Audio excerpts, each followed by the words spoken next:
Finished with the electronics.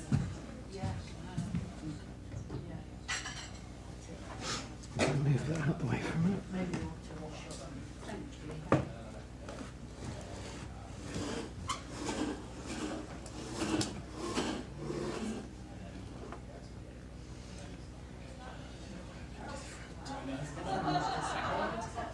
Yeah, this is the power in a clearer room.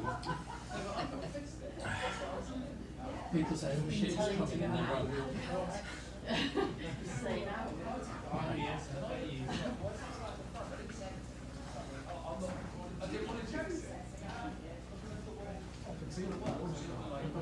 To the front and then one person.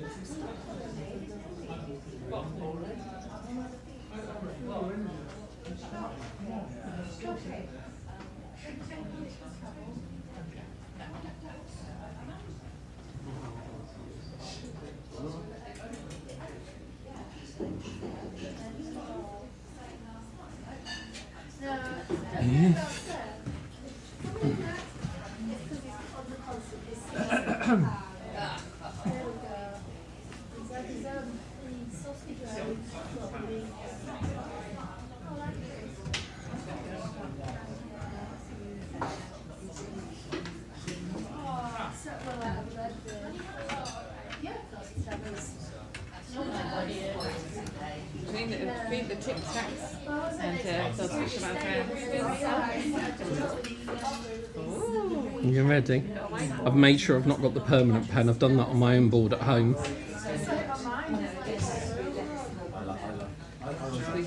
Where shall we sit? Sit wherever you want, sweet. You know what, mate? You know what? No. Right, ladies and gentlemen, we have reached the, not the penultimate, the ultimate, the last. zenith. The zenith. Zenith, eh? Or it could be the nadir, depending on which way you look at it. It's the alpha. You know the old saying about save the best till last? Never mind. Yeah, well, we did it the other way round today. We saved the last till best. Sorry, am I interrupting you? I do apologise. So, we have the wonderful Mark for our final speaker. Thank you. Super. So, yes. So we have heard today now, like, what I want you to understand is none of the speakers were given a subject or a theme to talk about. And those of you that were at the trance demo last night will know how what was talked about in the trance demo has been reflected in the talks that were not shared.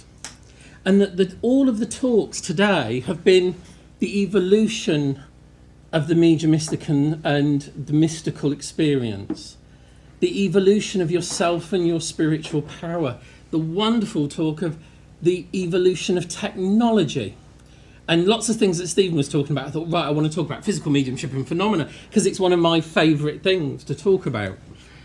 But my talk is going to be a talk where you're going to have to be getting involved because I want a practical. And what I wanted to do was bring together how you go from here within aspects of development, of things that have been talked about, not only in the talks, but in the address this morning by our different mediums. Because we have to look and make awareness, sensitivity, spirituality practical, that we can put it in place. And so what I'm going to try and do in the short period of time we have together is to give you some ideas about the mind, as Stephen was talking about, these wonderful hacks, if you like, but the techniques and some of the thoughts that hopefully might free up that power within you. Maybe look at it in a slightly different way so that your mind can become a little freer, that your experience can start to grow a little and maybe in a different way. And one of the things that I always talk to with everyone, and we heard it this morning, and you'll have to forgive my writing, I should have been a doctor. All energy. This comment, all energy follows thought. So in other words, when we said this morning, that's a T going off the edge of my board. All energy follows thought. When you think of something, you put it into motion, into action, into manifestation. Therefore, every thought will end up having an effect within this world. Every thought that you have that you think is private to yourself is having an effect in the world. When Jason was talking about, what do you say about yourself, and Susan was saying about, how do you believe yourself? Why do you give yourself a tough time? Can all of you remember, those of you who remember, some mothers do have them. Yeah. And Frank Spencer, and what did he used to say? Every day, in every way, I get better and better. Now, everybody laughed and joked about that. Okay? So very good, Jin. I'm going to do you a whole scheme of impressions today, just to finish off the afternoon with the laughter and anyway. Oh, Betty. I need my barrow. But that phrase, every day in every way, life gets better and better, was a scientifically tested phrase by a chap called Emile Coué. And he was a doctor, and he wanted to, at the time again, when we're talking about these technological advances, he wanted to see how the mind affected the body's recovery. And so he took a group of patients that had had surgery in one ward and treated them as they normally would be post-surgery. And he had another set of patients who he then got to use every day in every way. My life or my health gets better and better. And he made them repeat them over and over again, these affirmations. And he noticed a dramatic improvement in recovery and longevity in the ones that use that phrase. And so he started to talk about autosuggestion, which is part of the mesmerism movement, really, but became this idea of affirmations. Yeah? So have you all here heard of affirmations? Okay, so we think, I love myself the way I am, there's nothing I have to change, I am wonderful, I am powerful. And often we use those kind of affirmations. But you need to realise that every thought becomes an affirmation. There's never enough time becomes an affirmation, that you never find the time. I can't do that. Can't be bothered. I can't see it happening. I can't. Or I would love to, and here we go, this is one that's often, I would love to, but. And what comes after the but negates the manifestation at the beginning. So when we look at mediumistic development and awareness, the first thing you've got to do is look at what you're saying. I meet people and they go, oh, I'm not a medium, I'm just a healer. Everything is healing. You're not just a. You are a medium. You are a healer. You are psychic. This is all part of what you are. Listen to what's been said today. Everything that is out there is in here. As Susan said, as above, so below. As within, so without. That power is there. So when you start talking about yourself, your mediumship, listen to what you're saying.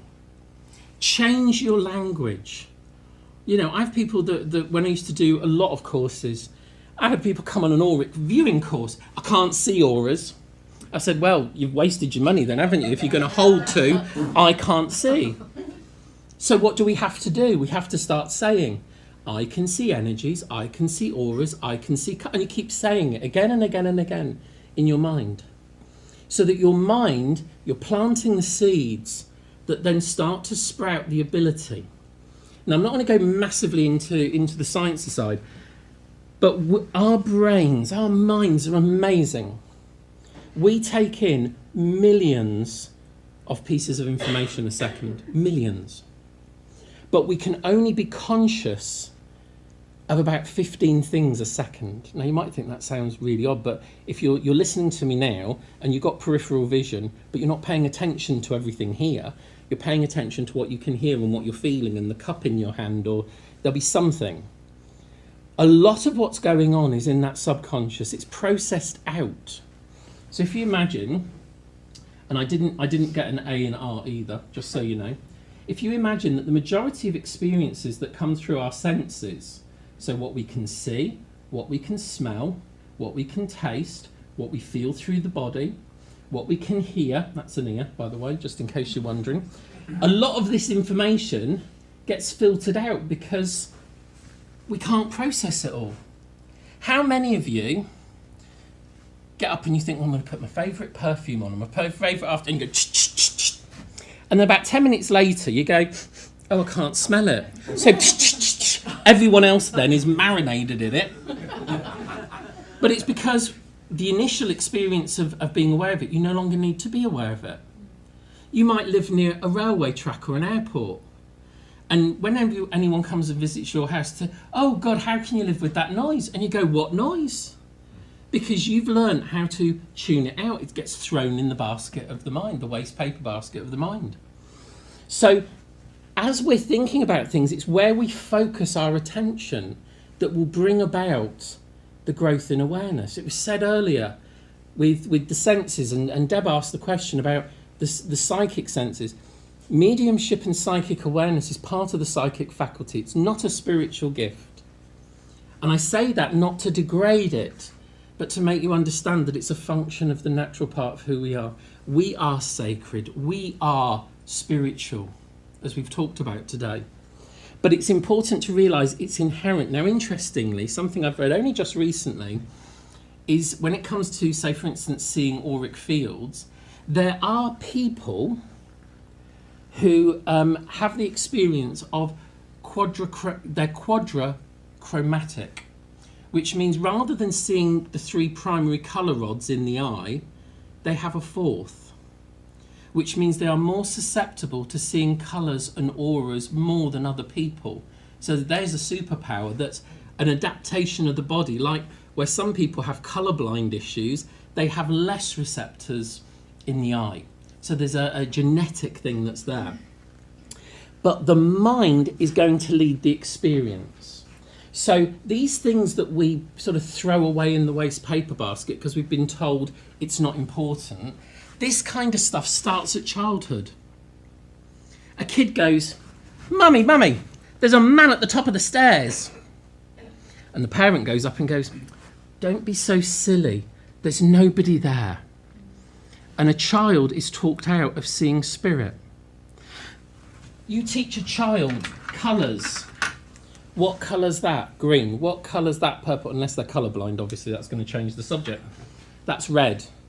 So when they go to draw what they're seeing, and they draw Mummy's face in blue with green hair, we go, no, no, no. Mummy's face is pink and Mummy's hair is brown. How do we know we're not training that child out of seeing auric fields? Because they haven't learnt to process it out. It's there. Just like that lovely expression, you know, remind me what heaven looks like because I'm forgetting. It's that same thing.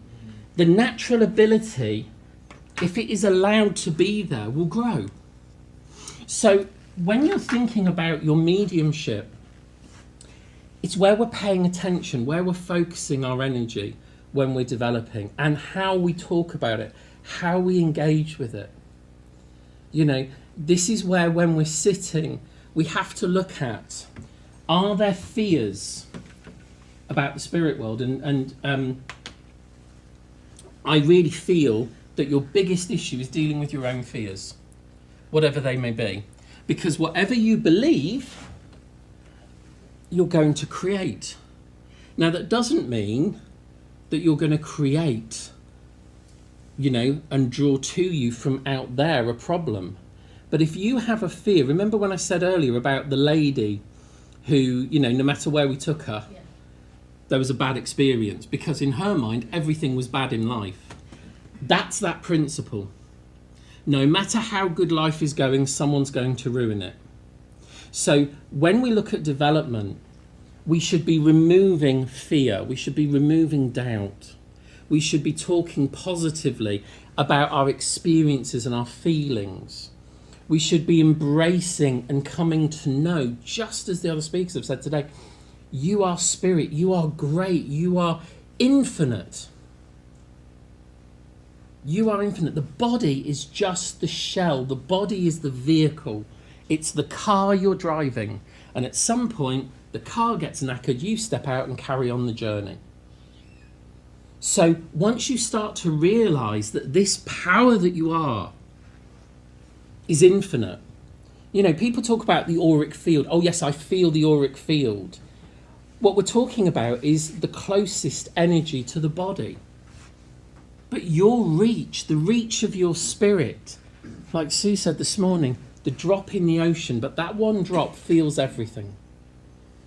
And our awareness is only going to be limited by us. The spirit world can do all amazing things, but if your mind chooses to limit it, they can only work with what you give them. You know, the spirit world once said to my mentor Glyn, he was sitting and he was talking about the difficulties of communication, and they said, you know, it is you who puts the ball and chain around your own ankle and limits your ability, not us. It's by your ideas, your thoughts, your preconceived notions that stop us. You know, how many times do we say about something, it's hard? Oh, it's hard. Or you say, you know, come up and do some mediumship. Oh, I'll try. Get rid of that word. This word is now banned for the future. No try. I'm going to be Yoda now. There is no try. Only do, if you remember Yoda. However, for me, everything about our mediumship is to allow. It's what we will allow to happen. We will allow ourselves to become aware of the other world. We're not going to try. Try implies two things. It'll work or it'll fail. And when it comes to our work with the other world know what we're here to do. You know, you have people that say, well, what if I get on a platform and no one's there from the spirit world?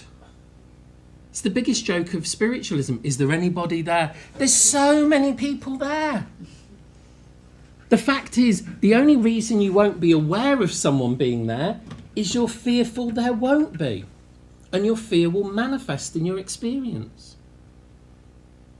So as we go to work, and we were talking about this as demonstrators the other night, you know, sometimes we go, you know, have we prepared? Have we planned?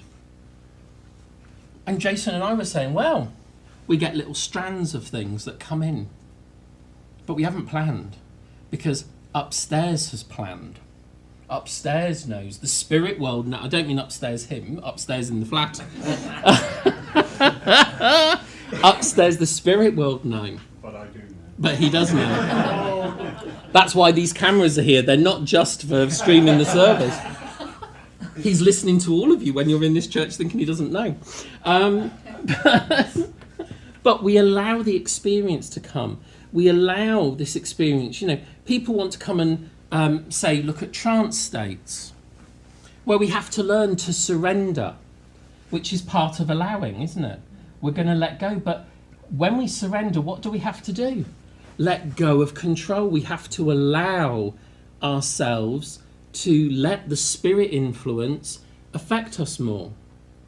So if we say, you know, and let's be honest, we are all control monkeys at heart, because we are wired that way. We have to be in control. We have to be able to stay on top of things. You know, this is why, you know, some people, well, I don't like alcohol because it makes me feel like I'm losing control, or I don't like substances because it feels like I'm losing control, you know, and that's understandable. But when we're asking for an experience to come, to then start to go, yeah, but I'm not going to let it happen, which is natural, because there's a part of us that's hardwired to respond to things we don't understand in the amygdala. The fight or flight response. How many times have you been aware of that response happening in life because you think any minute now, Mariella this morning, she went, fight or flight, I'm going to run. And she didn't. She stayed and she did marvellously. But how often is there an experience where we feel that adrenaline get ready? We feel the heart rate elevate. We feel the mind starting to single pointed focus like, I've got to do something. That can happen when you're sitting for development. Because as you sit and start to surrender, and depending on how your mind is, what can start to happen is as the spirit world draw close and new experiences start to happen, the hardwiring of your amygdala goes, oh, what's this? Do I need to run? And so the heartbeat elevates, and the breathing starts to change, and you think, oh my God, I'm going to have a heart attack. Oh my God, what's going on here? Oh, something bad must be happening because I'm having this response. And it's not. It's just this hardwired that's nothing to do with the conscious mind starting to say, do I need to run? Do I need to escape?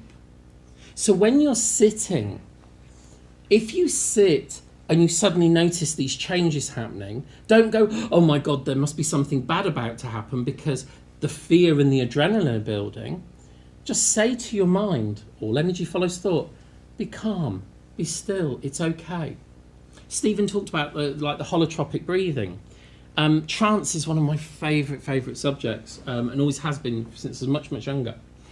And you see people who years into their trance do this. So these are people that have been doing it donkey's years. And it's like this fight and this struggle, and you're going, oh my God. You know, and it literally is like, you know, you're imagining someone pulling and pushing, trying to get in or out the body. But trance, like mediumship and healing, is just this gentle blending. When we realise that is a hangover from initial stages of not surrendering to the struggle. But in the mind of the medium, oh, this is what you have to go through to do trance. No, not at all. And the minute you point it out to someone, they may or may not like it, and I have to say there's a few people that haven't thanked me for pointing it out, but I'm going to give my view or my opinion. What they do with it is up to them.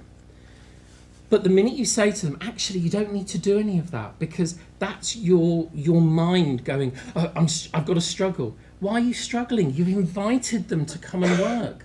Why are you fighting the very thing you're asking to happen? And what's happening is it's not they're struggling with you, you're struggling with yourself. You're struggling with yourself. Let it go. If you want to do this, think about it. The other world have got it all in hand. You know, people say to me, and again, everyone's opinion is valid, except some people. And everyone's opinion is valid. But think of where it stems from.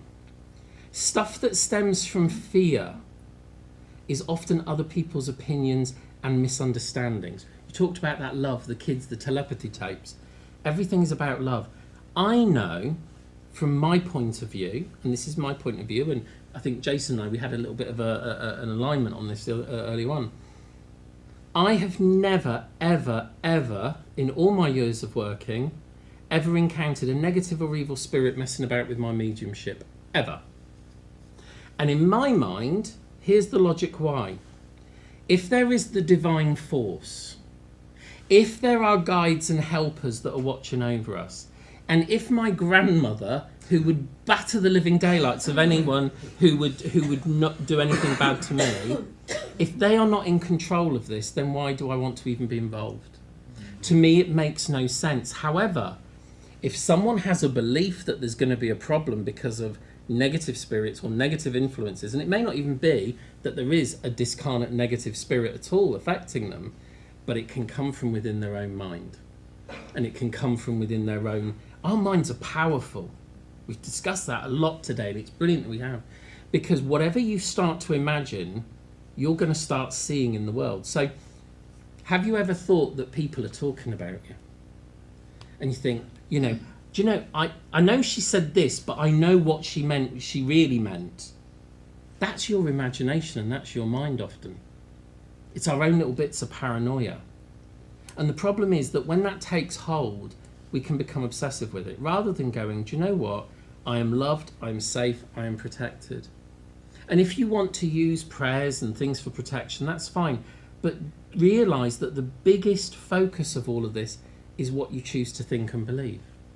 If you believe that you're protected, because it's the very nature of your light, your energy and your power, all energy follows the thought. If you believe that you are vulnerable, all energy follows thought. So how you approach your sitting, you know, how you approach your work. Oh, you've got to do this. If you don't shut down your chakras, you're going to have a leaky flap. Are you? you know, and Stephen, I know, is talking so lovely about the chakras, and Jason and Susan talking about all the different history. But we have to understand that Westernization has taken and bastardized Eastern practices for a quick fix. The chakric system and the information and the understanding and the overlaying to the anatomy and physiology, physical, mental, spiritual, is remarkable. But how many people in this room have been told, if you've got to communicate with the spirit world, you've got to open up your chakras first? Yeah, that happens. That used to happen a lot. Used to happen. Oh, I can't. You'd say to someone, "Oh, can you get up on platform? The medium hasn't." Well, it's going to take me half an hour because I've got to open my chakras first. And I was always the kid that asked why, and I said, "Hang on a minute. How do people that don't even believe in the spirit world wouldn't even know a chakra if it came up and hit them in the face? How can they see the spirit world and experience the spirit world if they haven't opened and closed all of these things?" And the misunderstanding of opening and closing in itself is the meditation of opening and closing the lotus flowers. You're not opening and closing the chakra, not in reality. It's always functioning like every cell in your body, like every organ in your body, it's functioning. If we believe, and I don't mean we should disbelieve, if you believe in what the yogis say, these energy centres feed vital life force into the body to not just the breath keeps you alive, but the chakric energy keeps you alive. So therefore, if your heart chakra was blocked and didn't function, you'd be dead. It may be sluggish, problematic, or it may be overly excitable, and as a result we might have things like high blood pressure, or we might have low blood pressure and keep dipping out every 5 minutes in life.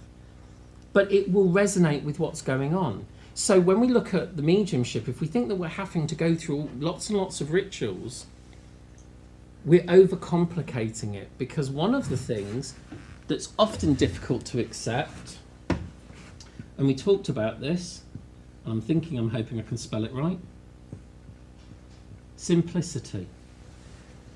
And Susan talked about it so beautifully this morning, about being at one with nature and the energy and the power.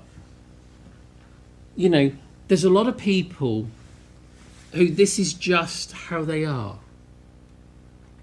And when you start to look at the nature of mediumship, it should be as simple as a thought. Not opening, not closing, not doing. None of the ritual is not a problem, but don't make it a crutch, and don't make it a ball and chain around your leg. You know, when you listen, and I've been very lucky to sit and listen to a lot of wonderful mediums who've talked about physical phenomena that just happens while people are just sitting chatting in a living room. That things just happen, and that's just remarkable, with no intention, just an openness. And you see, what we tend to do is start to demand in our unfoldment. It's got to work this way, it's got to work that way. You know, this medium tells me to do it this way, this medium tells me to do it that way. Find out for you how it works. Yes, listen to them, go away and try it. But you might say, do you know what? That doesn't work for me. But then don't feel guilty that it doesn't work for you. You know? And if a medium goes, oh, well, if it doesn't work for you, you're obviously not advanced enough, go away. What that means is, I don't know how you work, I only know what I know, so actually, I'm sorry, I can't help you, which actually would be a more honest answer. To say, look, maybe I'm not the teacher for you, maybe I'm not the person who's there to work with you. I said it the other night for those that were here at the trance night. Mediumship and unfoldment, because of its changing nature, means that you will find the right teacher at the right time for you. And sometimes there'll be periods in your life when you have no earthly teacher to rely on, and you have to turn to the spirit world. And this is where, for me, the simplicity of things is you are a spirit in the body. So this is not learning how to do something new. This is remembering. You're here to remember the spirit that you are, the superpower that is within you, because it's there. You know, when people say, oh, I've not got a psychic bone in my body, you have, but you've just buried it so deep, or you disengage from it. You know, some people become fearful of their ability. You know, I've met a lot of people over the years who have this predictive ability to see and know things before they happen. And sometimes they're not always the most pleasant of things. So they become frightened and they shut it down. Now, the ability hasn't gone, but it's been pushed into the recesses. You know, so often it'll end up as dreams, because dreams are the only way sometimes the subconscious can communicate. So, you know, some people, you'll hear them talk about things and go, oh, and I don't ever want to see or do that again. And you're sitting there thinking, I wish I could bloody have that experience. I would love to have seen that or felt that or experienced it. And you get a bit of mediumistic envy, because you're seeing someone who naturally has an ability that you'd love to have or you'd love to experience. But the point is, if someone has that experience, it's there within the whole. So the potential is it's there within you to a greater or lesser extent.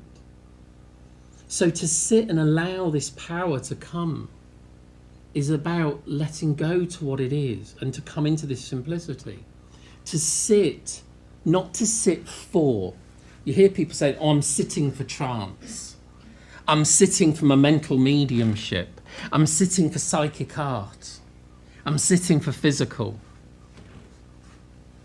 Just sit for spirit. With no expectation, no demands. And just say, you know, spirit world, here I am.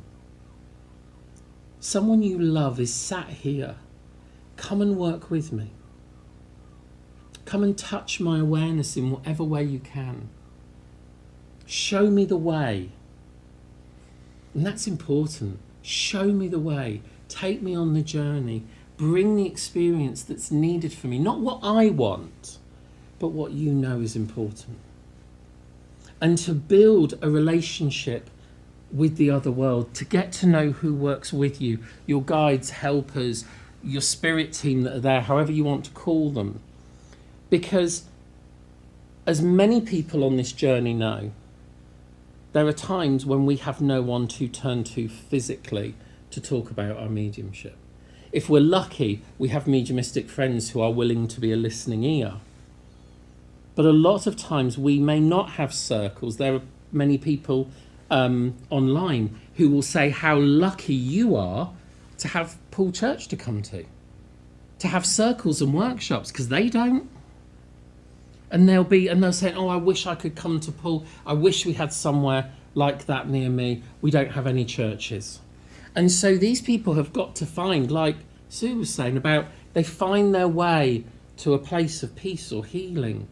They make their altars in their home, their places of spiritual power in the everyday. You know, if we look back at, as Stephen was saying, about war, phenomena and the wartime and the certainty, that became the home. The living room became the sacred space with the little curtain across the alcove. And people sat, because there was no telly. You were lucky, you were rich if you had a radio probably.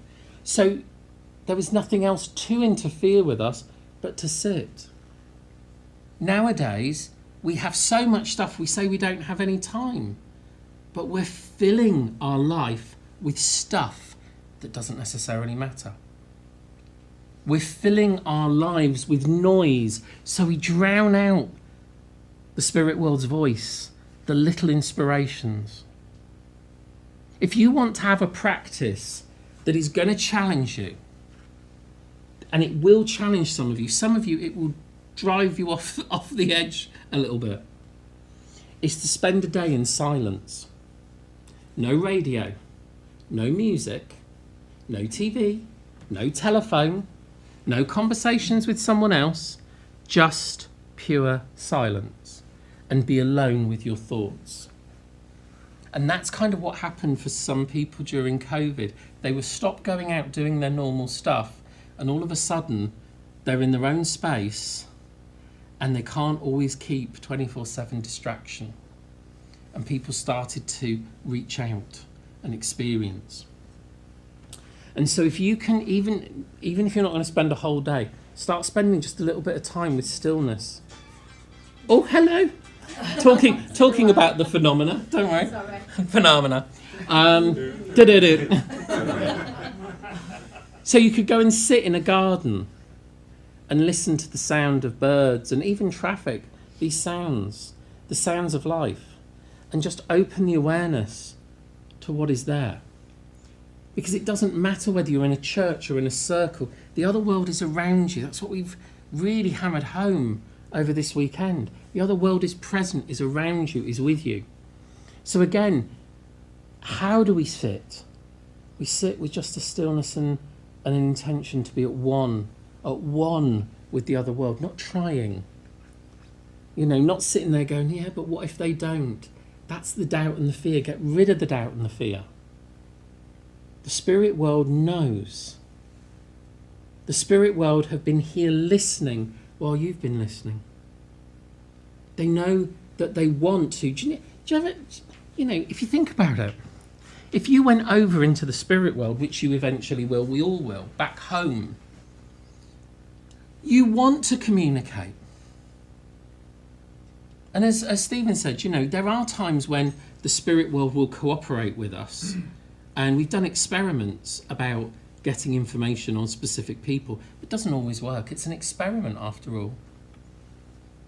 But the other world are keen to work with you. And it doesn't matter how long it takes you. It doesn't matter how long it takes. You might say, oh, I've left it too late. See, this is the problem now. I'm old and I've left it too late and I'm never going to have enough time to develop. And there's a wonderful medium, a lady called Evelyn Lloyd.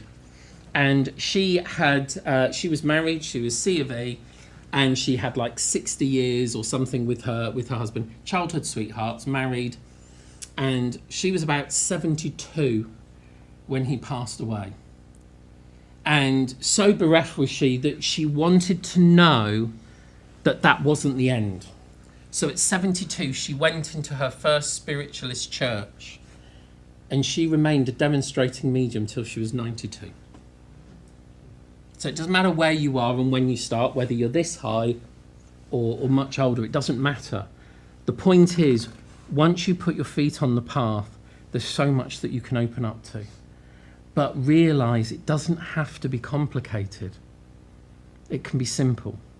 So what I want to do with you, and it's only very, very short, is I'm going to show you just a gentle way of sitting in the presence of the other world. Very, very simple, very, very gentle. And just know that all that we're doing here is becoming aware of all these wonderful people who are with us here today. The unseen, the unheard, maybe the unnoticed until now. So will you allow me to do that with you, to take you through that? Yeah. Okay. Yes. We're not going to worry about putting on music or anything because it's only going to be a short moment. I'm safe not to run then, yeah? Don't run, yeah. So all I want you to do, just make yourself comfortable, okay? Sit so that your body can rest and your arms can relax. And all I just want you to do is you close your eyes, is just take your awareness to your breath. And I don't want you to try and change the breath. I want you to just allow the breath to come and to go. Let the breath come in, let the breath go out. And just focus to that breath. Just let the breath lead you. That breath is gentle, it may change, but just let the breath do what it wants to do. And as you're focusing on that breath, just become aware of your body. Just in this moment, as you're sat there, how does your body feel? We're not trying to change your body, just how does it feel? And be aware of the emotion or the feeling that's within you. Again, just observe. We're not changing, we're just observing. Allow yourself to be aware of your emotions. Then become aware of your mind, and it doesn't matter whether your mind is busy or still or questioning, active or becoming a little passive. Just observe. What's your mind doing at this moment? How does it feel? And just realise that as you're following this breath now, you're just relaxing a little. You're just letting go of trying to hold on to the outside world. And I want you to be aware that within you is light, the light and energy of your spirit. Now, you may see this, you may feel this, you may just know it to be there as a thought or a belief. But with every breath that you're going to take, I want you to imagine that this light within you is growing, that it's expanding, and it's expanding through your body. And as it's doing that, I want you to know that the light of your own spirit is healing you. It's healing you physically, emotionally, mentally. Your own light, your own healing force from within.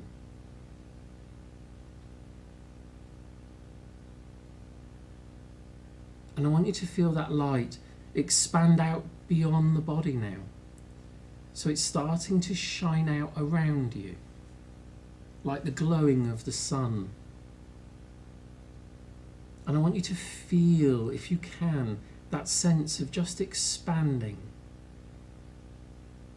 As if you're moving your awareness out into the room and just feeling a little freer, a little more open to the space around you, not confined by the body.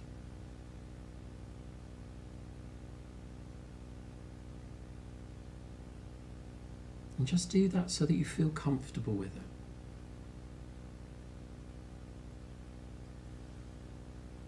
And I want you now just to send out a thought to the other world, to your friends and loved ones, maybe to your guides and helpers, depends on how you feel comfortable.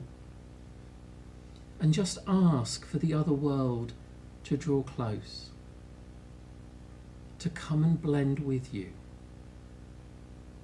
to help you to be aware of them in whatever way they can. So no limitation, no restriction. And just know that as you've sent out that thought, even before you've finished thinking of it, the other world are now drawing close and blending with your light, your energy.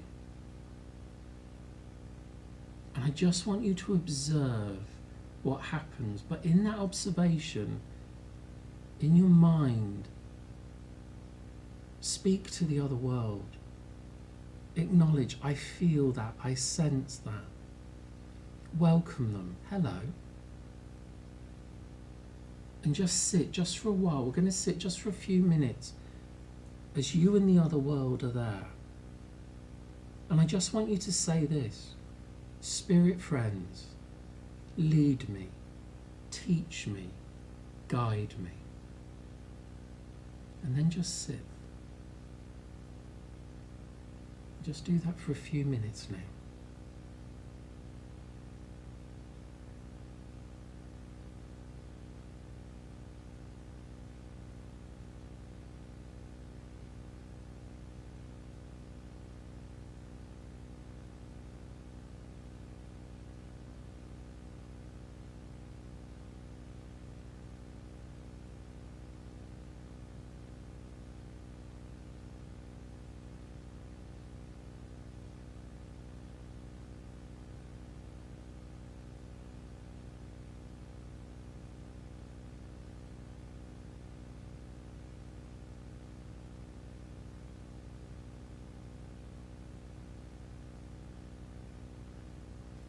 Be aware of any changes.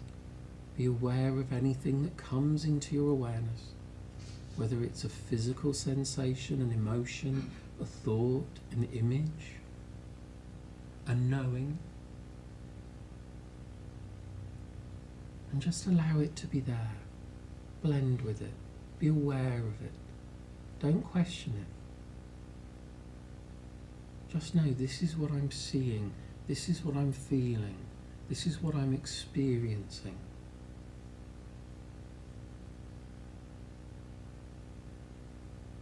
As you sit, you can allow a conversation, heart to heart, mind to mind, soul to soul, to unfold.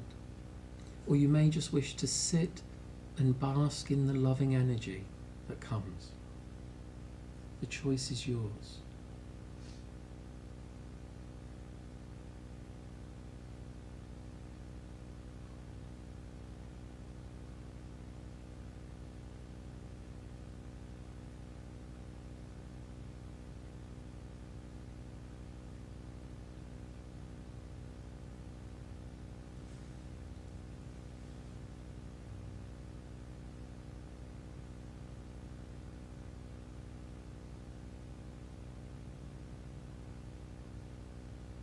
And just know that as this power of the other world, as this power of the divine is touching your awareness, it's nurturing you. It's nurturing your body, your emotions, your mind, your soul.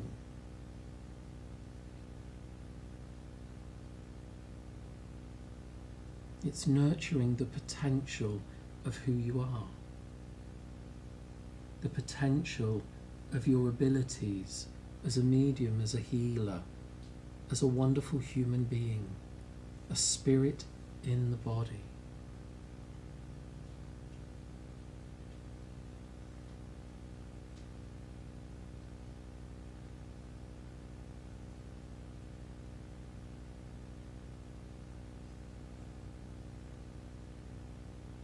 And although our time has been short, just thank the other world for being with you.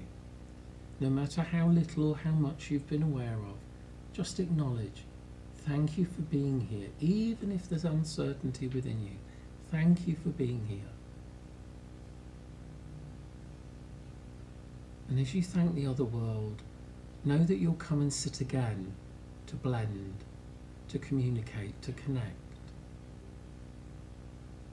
Gently feel the other world starting to withdraw, and again observe what happens. How does it feel as they step back, withdraw, step away? But something within you has been touched and has been changed by the experience. When you feel ready, start to focus back to your breath. Just gently following the breath as you breathe in and following the breath as you breathe out. And allow this breath to bring the awareness back to the body, becoming aware of your body, aware of your arms, your legs, your hands, your feet. Gently wiggling your fingers, stretching your toes. Just taking your time, becoming aware of the body, aware of sitting in the chair, aware of being back in the room, and only when you feel fully aware of your body, fully aware of the room around you, take a few gentle deep breaths and allow your eyes to open. Just take your time, there's no rush.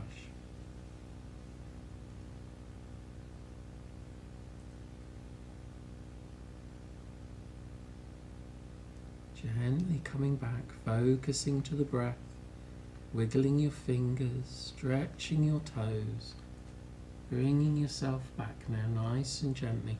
I know it feels lovely where you've been, but now is the time to come back. Wiggling fingers, stretching toes, aware of the room, a few nice gentle deep breaths, and bring yourself back.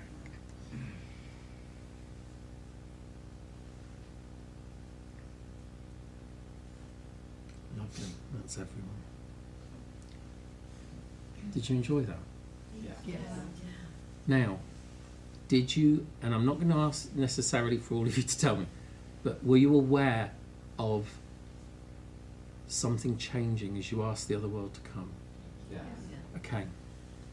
So therefore you know that when you just send out a thought and ask for the presence to be there, the presence is there. We only sat for less than 10 minutes, not even 10 minutes, but something has touched you. Something has changed you and affected you in a way that maybe you can't even put a word to, but something is affecting and touching the awareness. And if you can bring in just a little time each day to sit, and you can change that practice, because it's very easy, you're just imagining the breath and then moving the light and then just inviting. You can do that, following on from Jason's talk. You can actually ask your own spirit to reveal itself to you in that space as well.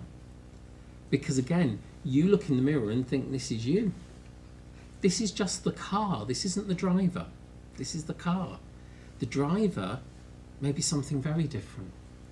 So to come to know your own spirit, you may want to ask to become aware of the presence that is God or the divine, because sometimes the God word's triggering to a lot of people because maybe their upbringing. And we had and it's important to come to know the guides. It's important, in my opinion, I'll put that, to come to know the divine, because it's an essential part of unfoldment.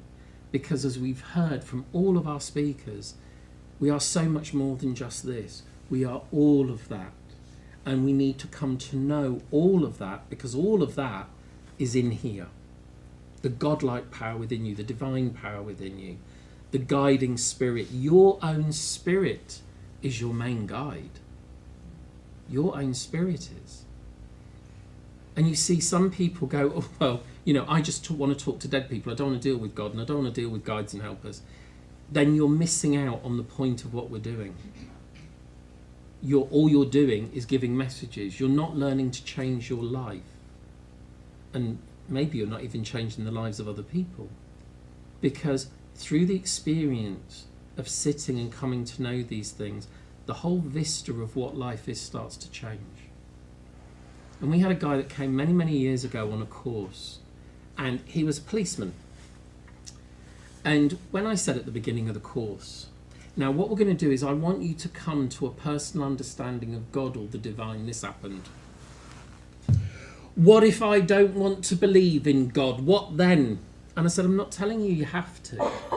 I want you to be open to the possibility of finding what God is for you, what the divine is for you on your own terms. And anyway, we did a much longer version of what you've just done, a version of Sitting in the Power, which was about 35 minutes long, 40 minutes long, where there's a lot of time given over to just sit in the power of the other world and the power of your own spirit. And there were things that touched him and affected him that he didn't want to discuss at the time, because you could see it touched an emotional part of him that he wasn't expecting to be touched in that way. And a couple of weeks later, I got an email from PC2014101. So he'd used the works email, so God knows what anyone who was looking at the server would have thought about what he'd written. And he said, "Dear Mark, I have been sitting in the power every day as instructed." And I thought, oh dear, here comes a complaint. And he said, "I sit for half an hour every lunchtime." And he said, "Every time I sit, I see a giant ball of light, a ball of sunshine, and out of it comes an eagle. And this eagle lifts me up, and for the time that I spend in that flight with that eagle, nothing else in the world matters. Thank you for helping me find my God." And I never heard from him again. So whether the eagle took him off, I don't know. But that's all he needed, was to find that certain quality or certain something that was God for him. Development is not about necessarily ending up on a platform or doing readings for the general public at a fair or becoming a professional healer or therapist. Some of the greatest mediums never left their living rooms, but they helped thousands of people. You see, we forget that this journey that we're on, and we've talked about it all weekend, the journey that we're on is to interact with the spirit incarnate and the discarnate and bringing those worlds together. This is the living spirit world embodied. The spirit world isn't out there beyond the stormy clouds. It's here on that subtler vibration. All the things Stephen was talking about, this energy that can be read in the air around us, that we can't see, that we can't feel. I say to people, you know, in this room now, there are television waves, radio waves, amateur radio, hundreds of stations. Can't see them, can't grab them, but you turn on the right piece of equipment and there it is. The spirit world's the same, it's here. We just have to get the equipment in here tuned in correctly. As Stephen was saying, this is our machinery, the mind, the spirit, the energetic body, as you like. It's all here waiting, but we just have to learn how it works for us. Every little piece of machinery, it might be the same piece of machinery, but all the buttons and the knobs are a little bit different. We all have to learn how to work the settings, don't we? But in principle, we all do the same thing, we just have to find out how to fine tune it, how to work with it. So I hope that these things that are here, and these are only just a tiny few ideas, but I want it to free you up to realise that there isn't anything to fear, that we need to do the personal development work on how we talk about ourselves to ourselves, how we talk about our mediumship and our ability. I am, I can, rather than I'd like to but. Or, well, I can't see, I don't feel, I don't. Every time you say it, you won't get any nearer to doing it. You have to learn to say, I am. I hear the spirit world, I see the spirit world, I feel the spirit world and know it to be true. For those of you that maybe are a little further down the pathway in your unfoldment, a wonderful thing you can do, which actually is used in sports training. You hear people talk about shadow boxing or people seeing themselves winning a bike race or a running race. If you want to strengthen the ability in your mind, imagine standing in front of a church full of people and demonstrating. And the demonstration is the best demonstration you've ever done in your life. The names are flowing, the addresses are flowing, the information's flowing. The person sat there going, yes, this is amazing. Do that. Because your mind cannot distinguish between what is the real world and what is the imagined world. And it will start to think, my God, I'm a good medium. This is when Stephen said about the matrix and the red and the blue pill and everything. There's the world that our mind recognises as the physical, but it will not distinguish it separately, the spiritual, if we just bring it all in together. You can imagine doing your healing and the power of your healing as a channel, as a conduit, however you want, becoming more and more empowered by the other world. Your readings, your work, your trance work. Because it's all moving through the mind. And if the mind can believe it, it can create it. If you sit there and go, oh God, you know, I've got a feeling this is going to be shocking, don't be surprised when it is. Your mind has the power. Your mind brings the joy. You have greatness within you. You have ability beyond measure. Harness it. In whatever you do, harness it.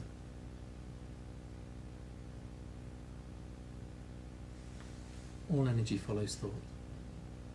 Go back to that. What am I thinking? What am I saying? What am I doing?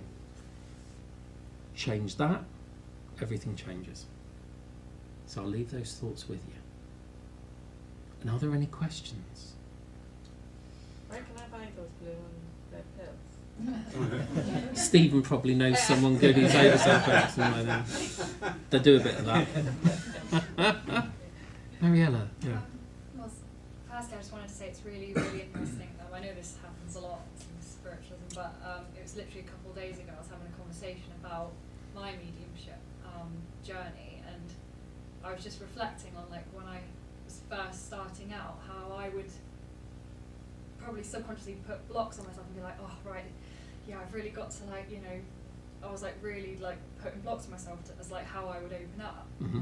And I was only just reflecting on it the other day, and I was thinking, oh, it's so funny now because I literally described it like that, like I'm just tuning into like a radio Yes. frequency, and it's so much quicker now. But I know that was my own internal block. Yeah. I don't want to say it was really interesting that So you're came up bringing, exactly what you're finding the simplicity yeah. to just sit there and, you know, oh God, this is too much like hard work. I'm just going to surrender and let it go. Come on then. Yeah, And it becomes simpler. Because I think I read something once and it was saying like spiritual may even been here, I can't remember, but Mm. spiritual communication is the most easy. It should be the most easiest thing for us because it's where we come from and it's Mm. how we've always communicated. Yeah. We, like you said, we just make it difficult for ourselves. But the question I was going to ask you was, so I've had this thought quite a few times recently on discerning the difference between picking up something psychically that's going to happen or whether you're manifesting it.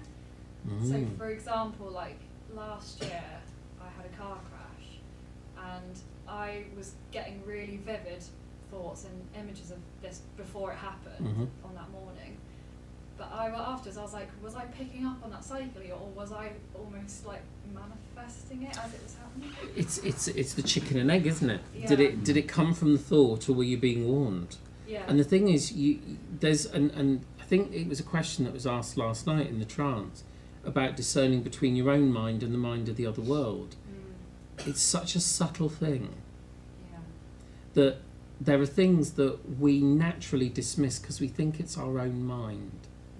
We think it's our own mind. And this is where we talk about prediction, and we touched on this very briefly about the people that feel uncomfortable when they have predictions of stuff. But sometimes I wonder whether it's our own awareness or the other world, whether there is a foreshadowing to prove that we know more than we know. Oh, go on, Stephen.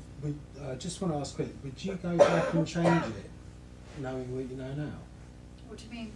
If you could, would you be able to go back and not have the accident? Or are you looking back and going, I'm still here, it's all right, I was supposed to have Yeah, it? no, I definitely see that. It was definitely supposed to happen. That There was you go. definitely quite a pivotal moment Point. for me Mhm. because I felt so, like I crashed at 70 miles an hour and I walked away completely unscathed. I was like, oh my gosh, you know, it's just crazy. But it just really made me reflect on a lot afterwards.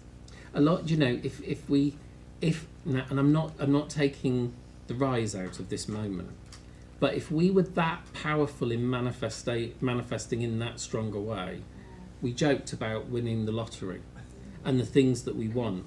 Yeah. And I think that touching on awareness, you know, one of the things Jason said to me, he said, oh, you get a lot of stuff in song, don't you? And I said, yeah, I do. And less than in the last year of his life, whenever I was in the company of Glyn, I kept hearing an ABBA song that would come into my head, which was Our Last Summer, which I know it's a love song, but it was the words.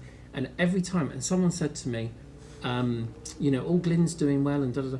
And I said, you know, I don't think he's going to make next summer. And a few people were like, oh, that's very nice. I said, I think I'm being told, so I'm getting ready. They're making sure I'm ready. And he died in May. So he didn't see the next full summer. And so some people might go, oh, I wouldn't want to know. But actually we all know.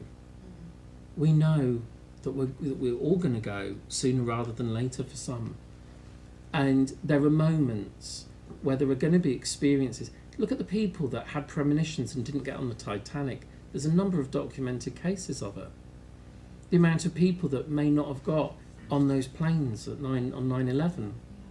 People that were in the midst of the July bombings. I actually met a lady that was in the middle of the July, one of the underground railway coaches, and she was a graphic designer. Australian lady, graphic designer, and she was in the coach right next to the bomber, and she lost both her legs. And when she started her talk, and here it shows this, the power of the mind, and Jason talked about it with like the surfboarding guy with no arms and no legs. She opened her talk by saying, when my legs got blown off, it fulfilled one of my wishes I'd had since I was younger, because my prosthetic legs make me 2 inches taller, and I always wanted to be taller. Now, we're not saying she manifested the bombing. It's a bit of a severe way to go to get 2 inches taller. But what she said was, it's changed the trajectory of her life. And she has become an ambassador for peace as a result, when that was not on her chart, if you like, before this happened. And when we look back, we may say, oh, could I have done something differently, or should I have done, like we talked about this morning in the address. Sometimes there are things that we feel and know, and we push back away and go, oh, don't be silly. That's my mind. That's my awareness. And actually, then after the fact, we go, yeah, I should have listened, or I knew that was going to happen. And these are the things that show that we're interconnected. Remember, that world and our world is one. So we have premonition. We can have great foresight. Gurus and mystics, even in our own movement, our pioneers knew things. You had people like Gordon Higginson who, in the trance state, would predict future events. And often the spirit world do that. We had a conversation about that on our first night together, and we said, the spirit world know what they want to bring us. And sometimes we go, is it me or is it the spirit world? You're part of the spirit world. You're part of it. So when we think, oh, was it me creating? Well, you said it was a pivotal point. And it was a pivotal point you walked away from without a scratch on you. Probably shaken, but certainly not physically harmed. Now, who's to say that moment, and again, we can't prove it either way, who's to say that moment wasn't a fixed point in the pathway for you that was always going to happen? We don't know, we can't say. This is where we can have theories galore in mediumship and spirituality and spiritualism. We have a lot of, oh yes, it was meant to us. We talked about it, I think, in the trance that came up, about people saying, oh, spirit broke your leg to slow you down. No. But because of that, something else happened, and it proved to you, do certain things differently. And this is where, when we have experiences, we have to just accept, this is what I experienced. I may not know the source. There may be a question mark left over. Well, where was that from? What was that about? How many of you have gone, do you know, Christ, I need to phone so-and-so. I need to phone them. And you phone them and they go, oh my God, thank God you've rung. Now, was it the spirit world telling you? Or was it their energy reaching out across time and space to touch you? Who knows? But the whole point was, you felt the need to call. You called and they said, God, I was just thinking about you. I don't know what to do. Does it matter how and where? But the very fact it happened and you responded to the inspiration to phone. In our wonderful British weather, how many of you have turned round and gone out the door going, oh, I should take an umbrella. Oh no, don't be daft. And you come home sopping wet. You didn't listen. Whether it's your weather guide or your inner weather guide, doesn't matter. The point was, you didn't listen to the inner voice. You didn't listen to the inspiration. What we have to learn to do, exactly the same as we said, in touch with the weather, that Susan was saying, in touch with nature, in touch with ourselves. What am I being made aware of? How am I feeling when I meet people? What am I aware of within their energy? And again, you can have two mediums meet a person, and one of them will go, oh, I really like them, and the other person's like, They've both got sensitivity, but how they perceive is different. And all will remain to be seen. That relationship might be great for one person, but the other person, it may not be a good relationship. So we learn to discern. We learn to trust. Trust, I haven't written on the board, it's a big one. Trust what happens in your experience. Trust it.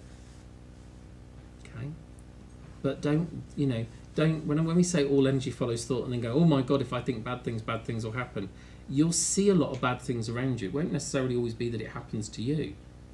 You only have to, Laurie said it earlier, you only have to turn on the TV and Christ, you can see as many bad things as you want.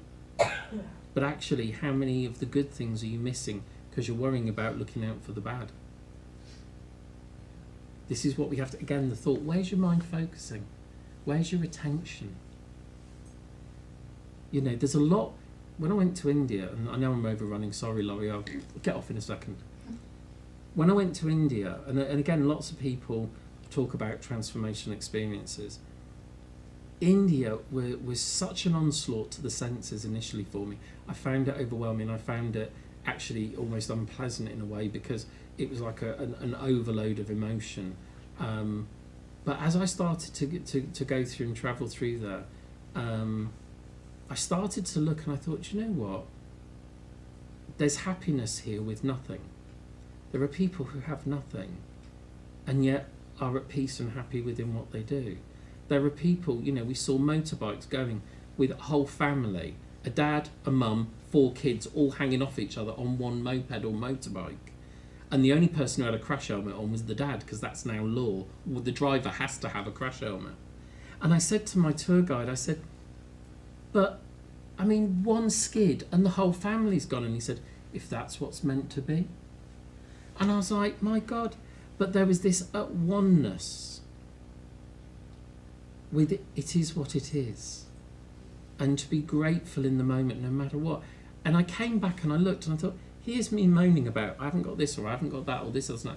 And I thought, I am so blessed. And it changed the viewpoint. And so I started just to see that everything was a blessing rather than a lack. Any little thing when you sit is a blessing and a miracle, rather than, oh, it wasn't as good as last time. It's a blessing. If you think the miracle that we're able to touch the other world and speak to our loved ones, speak to the spirit world, to reach out in this world, is remarkable. And yet we make it so commonplace, we forget how miraculous it is. But actually, if we could just bring the awesomeness back and go, this morning, Laurie went off down to the corner shop and he said, oh, just wait around because there's a delivery coming. And I was just walking around outside with my cup of coffee, kind of just opening the mind to the ether, really. And I suddenly went, oh my God, someone's walked into the church. It must have been when I went into the garage to get the water. And when I went back to look, they were gone. And when I thought, who and what did I see? It was Laurie's dad, Joe, in a suit, stood just here in between the doorway. And when he came back and I said, oh, your dad was just there. He's ready for the day. But it was a moment. And I'm not going to turn around and go, nah. I looked again and thought, well, there's nothing else I could have mistook for a tall gentleman in a suit standing there. And it's just like, thank you. Just a moment. In the past, others and myself and others might go, yeah, was it me? Was it my imagination? Let all that go. Everything is your imagination because that's the faculty that's used to perceive anything in life. Stop thinking imagination means fantasy. It is the reality. It's the subtle. Just open up to the possibility and accept it for what it is. You can still question. Nothing wrong with questioning physical mediumship. I've sat in a lot of good seances and I've sat in a load of fraudulent ones as well. Whether they are knowingly fraudulent is another matter. That's a whole other subject. And he'll kill me if I start talking about that as well. But it's a whole area of debate because the mind is so powerful. And this is what we have to realise. Study the mind. Study the power of the mind. Study the power of the spirit, the psychic, the mediumistic. Study it all. Because all of it is relevant. All of it is powerful. Even watch magicians. Penn and Teller. Houdini was a great friend or foe, I don't know whether you call it, of Arthur Conan Doyle.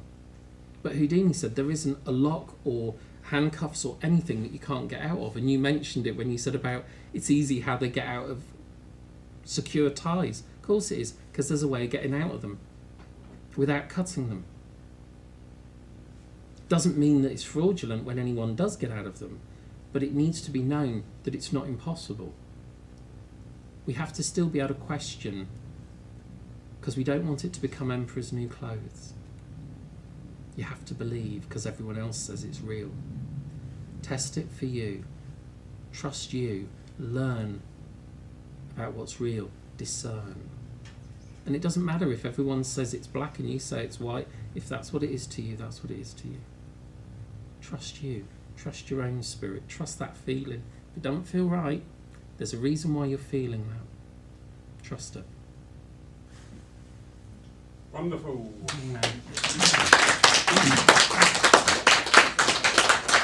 Thank you, Mark. You're welcome. Wonderful finish to the day. Thank you, thank you, thank Bless you. Thank you, Susan, Jason. Thank you, Stephen. Thank you, and thank all of you too for being here today. Everybody online, I hope you've enjoyed it and catch up. And yeah, remember tomorrow night we have an evening of experimental mediumship, and that's with Susan, Jason, and myself.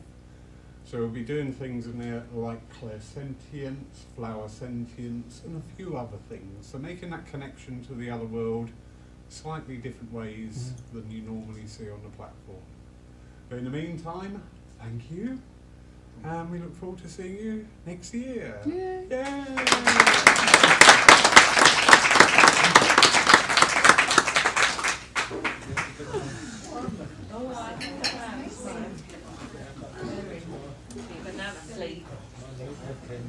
Car accident like 23 years ago now. Straight afterwards, I was like, it was meant to happen, I was just get over it. So really, it ruined my career, it ruined so many things.